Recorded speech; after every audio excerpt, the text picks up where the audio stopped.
Good afternoon everyone and welcome back to your biology class. In my previous class I have started to discuss about the nutrition in plants and I have discussed what is the definition of chlorophyll, right? So today I will start with the reaction of the chlorophyll. Balanced equation, sorry, it was not chlorophyll, it is photosynthesis, right? So I have started, I have completed up to the definition of the photosynthesis, and today I will start with the chemical reaction of the photosynthesis. So for writing the reaction, don't forget to write it down in the balanced form. So in the chemistry you have read that how equation should be balanced, you know how to do it. So always try to write it down in the balanced form, and sometimes in the question they may ask like that, write down the balanced chemical equation for the photosynthesis. So if that time if you don't write the balanced equation, then you will not get the full marks. Okay. So from the beginning you have to know about the balanced chemical reaction of the photosynthesis. So what is the balanced equation of the photosynthesis? I am writing it on the board. 6CO2 plus 12H2O, then sunlight, chlorophyll, after that C6H12O6 plus 6H2O plus 6O2, right? So this is the balanced chemical equation of the photosynthesis, and not only that, you have to mention what are the materials that can be needed and that can be produced. So what you have to do after writing the balanced equation, you have to write that carbon dioxide, water, okay. So like this, for these three also you have to write down their names. Okay, so the process of the photosynthesis, for the process of the photosynthesis, this is the balanced chemical reaction that is occurring inside the plant body. Okay, and as a result they are getting the food in the form of glucose. Now we can call this photosynthesis process as the biochemical process. So what type of process?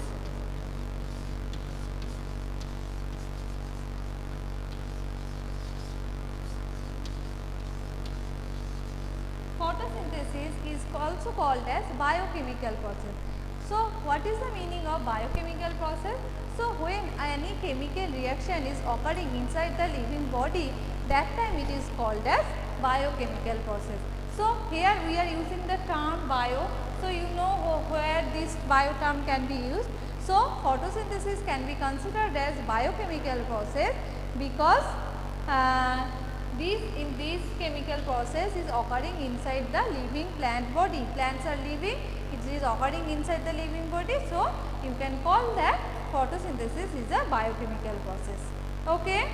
Now next part, that is the what are the raw materials that are required for the photosynthesis.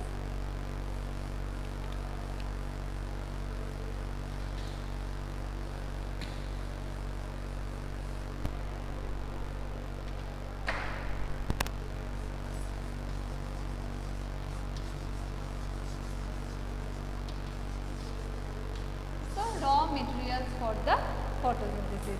First raw material is the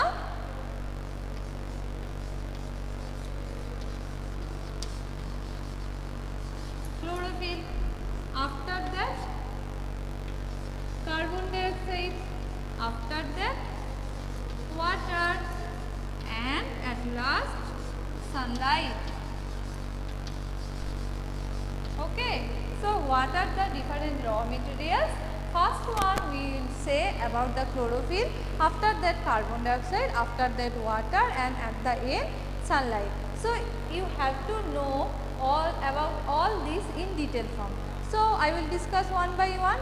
So first I will start with the chlorophyll. So this chlorophyll is considered as photosynthetic pigment.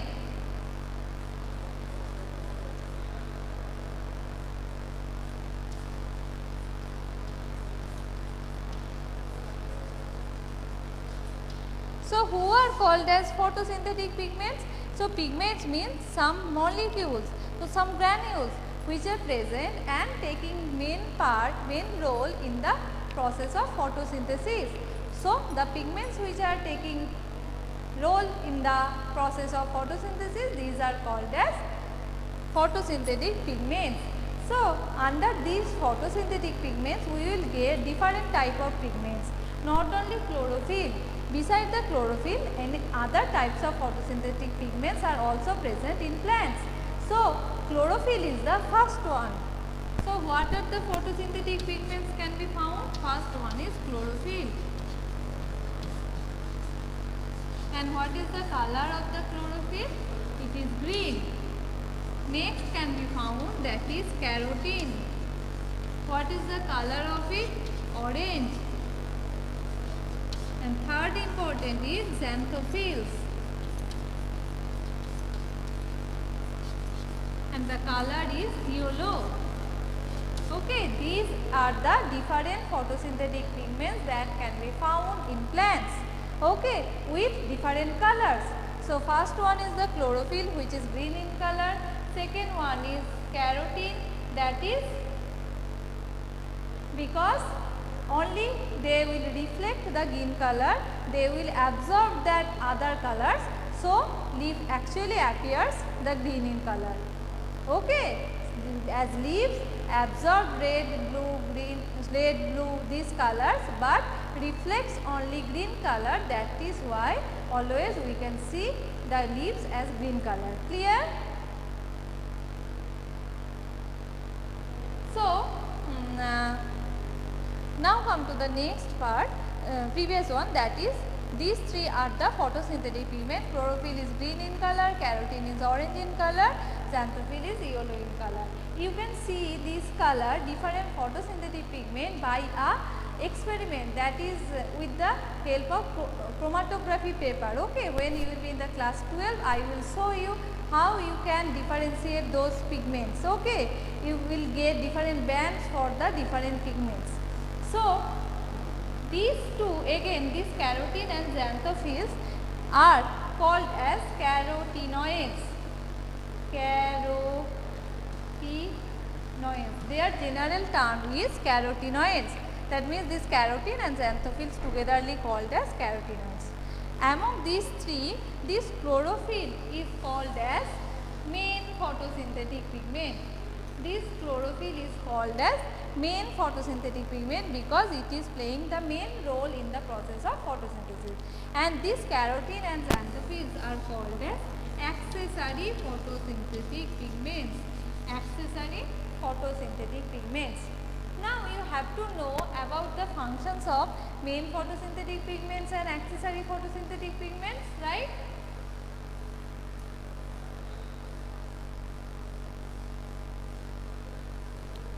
So now you have to know about the function. So what is the function of the chlorophyll? So chlorophyll, as you know that it will help to absorb the energy, light energy, and it will help to convert the light energy into the chemical energy. Okay, so that is the main function of the chlorophyll. Now we have seen that there are some accessory pigments. So what are the function of those accessory pigments? Actually those accessory pigments will absorb the light energy of the various wavelengths and they will transfer it to the chlorophyll so that this process of photosynthesis can go on without any interrupt. Okay, so you can remember the light wavelength. So there are in the wavelength you will get different types of light, visible light, and there are some other light. So chlorophyll can absorb a particular wavelength of light, but except those regions there are some other parts in the light wavelength. So these carotenes and xanthophylls, that means accessory pigments, can absorb the wavelengths of these various wavelengths and they can transfer it to the next part, to the chlorophyll. Okay, so this is the main part of the chlorophyll. Okay. I will discuss it one by one. Okay, for this one you have to wait. I will tell it when I will discuss the actual process. Now I am just discussing about the basic idea. I will discuss it when I will discuss the process. Okay. So these are the main functions of the main photosynthetic pigments and accessory photosynthetic pigments. Okay. So main function is, that is the conversion of the light energy to the chemical energy, and accessory pigments are helping it. So now come to the part that from where we can get the chlorophyll part. So in the class 9 you have read about the cell organelle, that is chloroplast. Okay. So inside the chloroplast you will get the chlorophyll.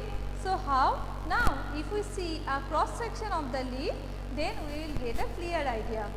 Now if it is a leaf, okay, now if we cut the leaf and if we see the cross section of the leaf, first what we will get? We will get this type of layer, right? After that what we will get? We will get this type of cells. These are called as mesophyll cells.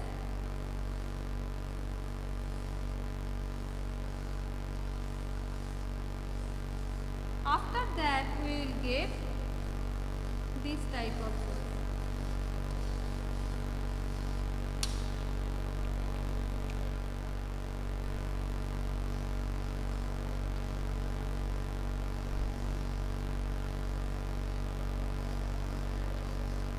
I am just drawing one part, okay? Half portion I am drawing. The rest of the part will be same. So as this part is present at the top, so at the top first we will get the waxy layer, and after that we will get the epidermis layer. So the upper part is called as upper epidermis, and these are called as palisade parenchyma, and these are called as spongy parenchyma. Togetherly they are forming the mesophyll cell. Okay, so you can see why it is named as the palisade parenchyma is quite in elongated form, but below the palisade parenchyma we will get some cells in which the air spaces are present. Okay, in which the air spaces are present, and that is why this is called as spongy parenchyma. Okay, so these are called as mesophyll cells, and at the lower portion we will get lower epidermis. At the lower portion we will get the lower epidermis, and the opening is present there, which is called as stomata, and the stomata are guarded with guard cells. Now if this is a structure or ultrastructure of the leaf that is showing the chloroplast, we have seen different parts, and here in this portion we will get the xylem and phloem, that means the vascular bundle we will get in this structure also, right? So where is the position of the chlorophyll? The chlorophyll are present like this, like dots in the palisade and spongy parenchyma cells. Okay, like this. So these green colored dots are nothing but the chlorophyll. So inside the leaves the chlorophylls are present like this, and they are having, so you can remember the structure of the chloroplast like this, right? So these grana, thylakoid, lamella, outer membrane, inner membrane, everything you can remember. So there are two spaces, stroma, thylakoid, and this photosynthesis is having two phases, light reaction and dark reaction, and these in the stroma and thylakoid membrane, these two phases are taking place. Okay. So this is the all about the position of the chloroplast or chlorophyll. Okay. Now come to the next raw material, that was the carbon dioxide.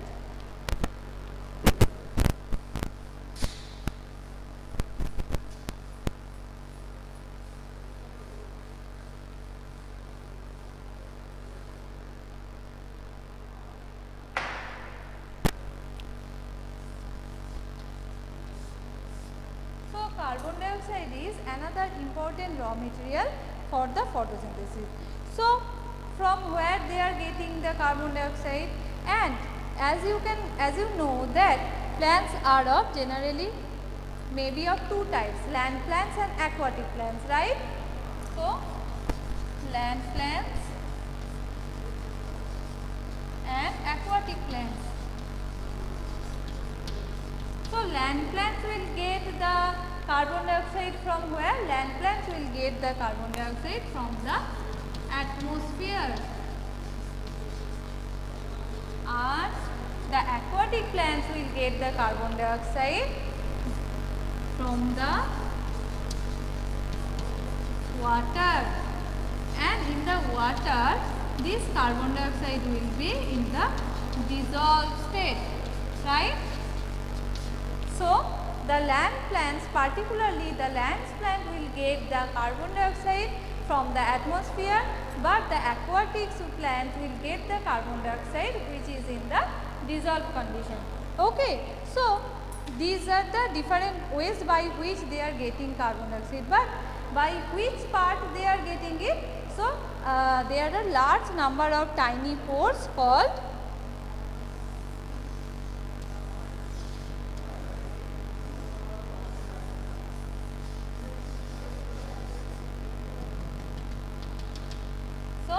these tiny pores are called as stomata, and these are guard cells. These are epidermal cells which are covering the guard cells. Okay, and this is the thick membrane. So, there are a large number of tiny pores called stomata, and in singular we can call stoma, present on the surface of the leaves, right? And massive amount of gaseous exchange takes place through the leaf, in the leaves through these pores called stomata. Okay, and as you can remember that green plants or land plants can intake the carbon dioxide from the atmosphere, and a stomata, you can see a stomata is consisted of a pair of guard cell. A stomatal pore is covered by a guard cell. A stomata consists of a pair of guard cells surrounding an opening, and these openings which are surrounded by the guard cell are called as stomatal pore, and the opening and the closing of this stomatal pore is controlled by the totally by the guard cells. So, when the water flows into the guard cell, guard cells, they swell, causing stomatal pore to open. Okay, when the water flows, they swells. As they swells, what happens? This opening of the stomatal pore takes place. Okay. So, I am repeating, the opening and the closing of the stomatal pore is controlled by the guard cell.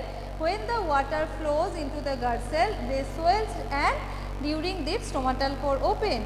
But similarly, when the guard cells face the or lose the water, then they shrink. If the guard cell water is losing from the guard cell, then they will shrink and the stomatal pore will be closed. Okay, so that is how the stomatal pore opening and the closing of the stomatal pore can be controlled. Okay, so here I have shown a open stomata. Now, if I draw like this will be considered as closed stomata. Okay, so this shape of the stomata actually in case of monocot and dicot plants are different. These kidney shaped cells, kidney bean shaped cells can be found in dicot plants, but in monocot plants it is dumbbell shape. These dumbbell shaped guard cells can be found in case of monocot cells. And in the opening and the closing of the stomata, not only water is having the role, another ion, that is the K plus ion or potassium ion, is having role in the opening and the closing of the stomata. So, if influx of the K plus ion occurs, then stomatal pore will be open. Then if efflux of the K plus ion occurs, then closing of the stomatal pore takes place. So, you can write it like this: influx of K plus ion, open stomata, and efflux of K plus ion, closed stomata. So, this opening and closing of, there is a hypothesis that from that we came to know that opening and the closing of the stomatal pore is also regulated by the K plus ions. If K plus ions are more, then it will send the more water and then the thing will be flaccid condition and the stomatal pore will open. And if it is the concentration of K plus ion is not there, it is moving backside or efflux of K plus ion occurs, then water will not move, then then the condition will be like this, that means the stomatal pore will be closed. Okay. So, with the help of that stomatal pore, this carbon dioxide concentration can be regulated inside the plant's body. So, this is all about the first two raw materials in case of photosynthesis. So, in my next class I will discuss about the another two types of raw materials for the photosynthesis. So, for today that's it. Do you have any queries?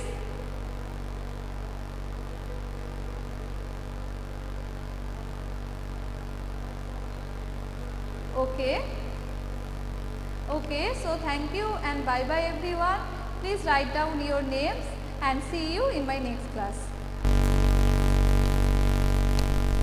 Oh, okay Annesha, I will check it in the next class. Okay, today I just forgot. Okay.